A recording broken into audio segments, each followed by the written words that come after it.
Assalamualaikum teman-teman, perkenalkan nama saya Nadira dari kelas 11 IPA 3 MAN 1 Polowali Mandar. Di sini saya akan bercerita sedikit tentang kisah pahlawan nasional yang berasal dari Aceh. Dan tentunya dia adalah seorang wanita. Kira-kira teman-teman tahu nggak siapa beliau? Ya, tentu saja dia adalah Cut Nyadien. Cut Nyadien adalah sosok pahlawan wanita dari Aceh Barat yang mendapatkan julukan Sri Kandi Indonesia. Cut Nyadien anak dari Teuku Nanta Setia, ibunya anak bangsawan dari Lampagar. Kakaknya Cut Nyadien adalah Teuku Rayut.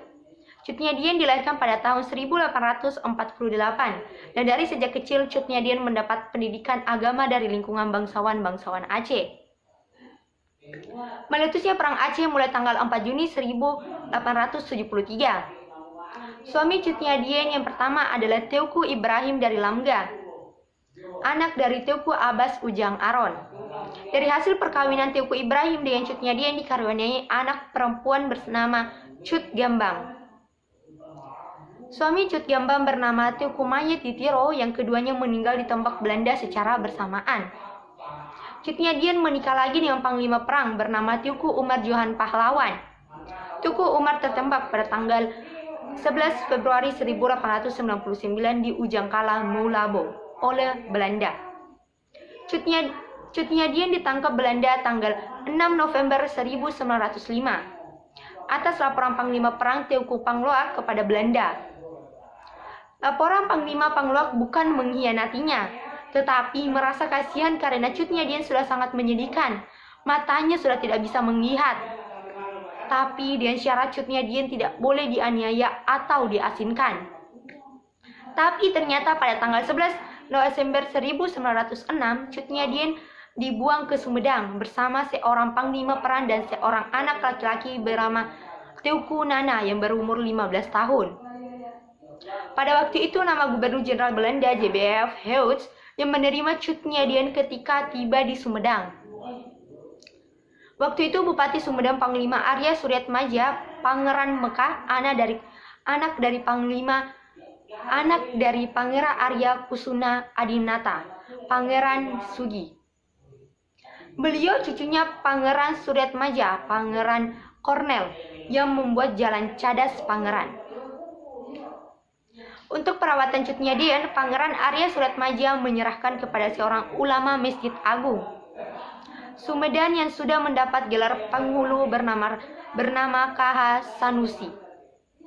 Tapi waktu itu rumah Kiai Sanusi sudah diperbaiki, maka untuk sementara Cut Nyadien ditetapkan dulu di rumah Haji Ilyas kurang lebih 2-3 minggu. Dan selanjutnya dibawa ke rumah KH Sanusi sampai wafat. KH Sanusi hanya 1 tahun merawat Cut Nyadien karena beliau meninggal tahun 1907. Dimakamkan di Gunung Puyuh dan perawatan Cut Nyadien dilanjutkan oleh anak Kiai Sanusi bernama H. Husna sampai Cut Nyadien wafat tanggal 6 November 1908 dan dimakamkan di lokasi makam keluarga H. Husna di Gunung Puyuh. Selama Cut Nyadien di Sumedang, semua keperluannya sangat diperhatikan oleh Pangeran Arya Suryatmaja karena Cut Nyadien tidak mau menerima pemberian dari Belanda. Dan yang paling dekat dengan Cut Nyadien adalah anak Kiai Husna bernama Siti Hodijah. Siti Hodijah wafat tahun 1967. Dimakamkan di Gunung Puyuh.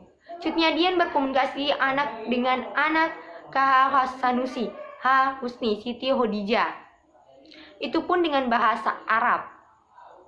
Setelah Cut Nyadien wafat, Teuku Nana tetap tinggal di Sumedang dan menikah dengan gadis dari Cipada bernama Iyo sampai mempunyai 3 orang anak.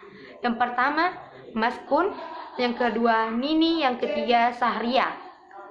Dan pada tahun 1930, Teuku Nana istri anak-anaknya pulang ke Aceh dan tidak kembali ke Sumedang. Rumah bekas tempat tinggal Cut Nyadien berukuran 12 x 14 meter, tinggi 1 meter. Bekas kamar tidur Cut Nyadien berukuran 3 x 5 meter.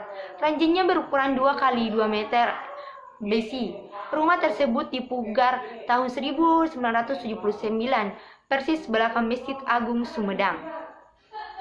Dari sebelum tahun 1950, masyarakat tidak ada yang mengetahui itu makam pahlawan nasional Cut Nyak Dien, tapi makam Ibu Perbu. Baru diketahui setelah Husna wafat tahun 1408 bahwa itu makam Cut Nyak Dien. Pada tahun 1962, RD Omar Sumatri, anak Siti Khadijah, memberikan izin untuk upacara sederhana mengenang jasa-jasa Cut Nyak Dien ke sebelah barat. Pada tahun 1972, makam Cut Nyak Dien direnovasi oleh pemerintah daerah Sumedang, dan pada tahun 1987, bangunan tersebut direnovasi kembali oleh Bapak Bustanil Arifin dan Menteri Bulog bersama dengan mendirikan Munasa Musola yang diresmikan oleh Gubernur NAD Bapak Ibrahim Hasan.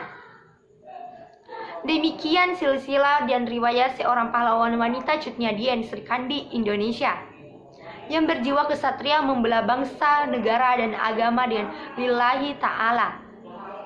Dan kita sebagai generasi penerus bangsa Indonesia wajib mengikuti jejak langkah perjuangan dan keagungan jiwanya.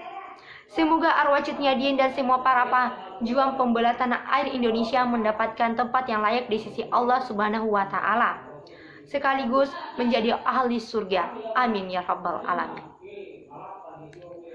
Sekian dari saya. Assalamualaikum warahmatullahi wabarakatuh.